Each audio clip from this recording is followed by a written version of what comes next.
Hello सखी, आज आपण बनवणार आहोत हरतालिका स्पेशल केळीचे शिकरण. याला केलवन पण म्हणतात.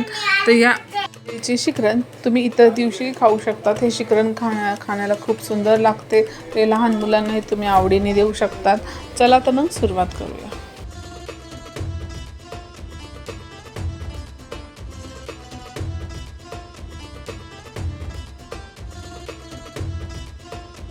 याकरता मी फुल क्रीम दूध वापरत आहे. तर या दुधाला आपल्याला छान असे तापवून घ्यायचे आहे. तर याच्यामध्ये तुम्हाला हवा असेल तर याच्यामध्ये तुम्ही साखर आणि सुंठ ॲड करू शकतात. मी याच्यामध्ये साखर आणि सुंठ दोन्ही ॲड केलेली नाही आहे. लहान मुलांना तुम्हाला जर का हवं असेल तर तुम्ही याच्यामध्ये साखर टाकू शकतात. तर हे छान असं तापल्यानंतर आपल्याला याला बंद करून द्यायचं आहे. तोपर्यंत हे थंड होत नाही तोपर्यंत. नेहमी आपल्याला हे लक्षात ठेवायचे आहे की केळीचे शिकरण बनवता वेळेस दूध हे आपल्याला रूम टेम्परेचरवर झाल्याशिवाय याच्यामध्ये केळी आपण याच्यात ॲड करायच्या नाही आहे. तर चला तर मग आपण हे केळी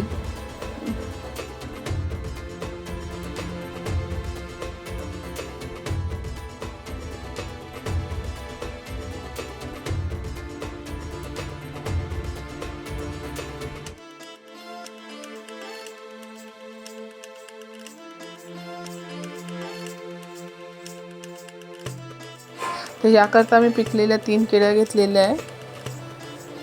तर ह्या केळीला आपल्याला छान असे सालून घ्यायचे आहे. तर या पद्धतीने मी याला सोलून घेते. तुम्हाला हवा असेल तर याच्यात तुम्ही अजून 2-4 केळ्या ॲड करू शकतात. मी 3च केळी घेतलेली आहे.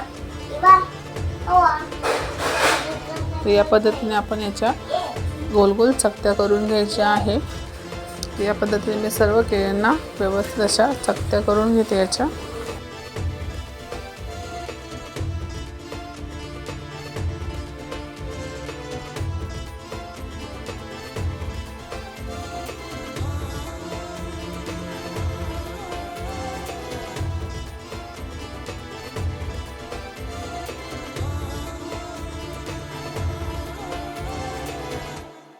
या पद्धतीने मी सर्व केळ्यांच्या चकत्या करून घेतलेल्या आहे. आता आपण याला थंड दुधामध्ये टाकून घ्यायचे आहे. या पद्धतीने आपले केळीचे शिकरण तयार झालेले आहे. तर तुम्ही नक्की हे उपवासाच्या दिवशी ट्राय करू शकतात आणि नक्की सांगा हे कसे झाले. तर भेटूया पुढच्या रेसिपीला.